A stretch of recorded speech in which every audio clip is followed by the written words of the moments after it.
Sons of America here with another episode of the Weekly Dead Comic Book Edition, Chapter 9, Here We Remain. This chapter has to deal with Carl and Rick after the prison. The prison has gone down, and now Rick has lost everybody but Carl. He's trying to keep Carl safe, but he's lost his hand, he's injured, he's sick, and he may not be able to. And at one point, he even collapses from exhaustion. At which point, Carl, at 7, has to come to the fact that he may soon be an orphan. He may have to kill his father when he becomes a zombie. They deal with these things, and it's very powerful. Rick, of course, lives. He's the main freaking character, so that's not a spoiler there. But the way they deal with them is so much better than the way they tried to deal with those similar issues in the show.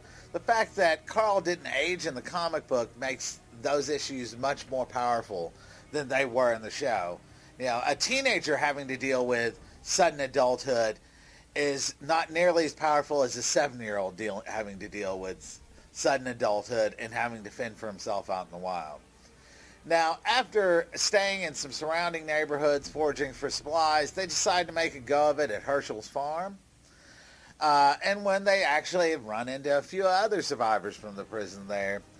And eventually, towards the end of the book, they'll meet Abraham, and the comic book starts in a new direction.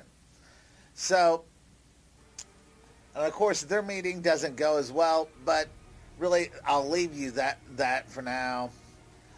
Definitely a powerful book. A lot of good character development. Little slide on action. But that's all for this episode. See you next time on Chapter 10. Don't forget to subscribe and like, comment. Check us out, outrightgeekery.com.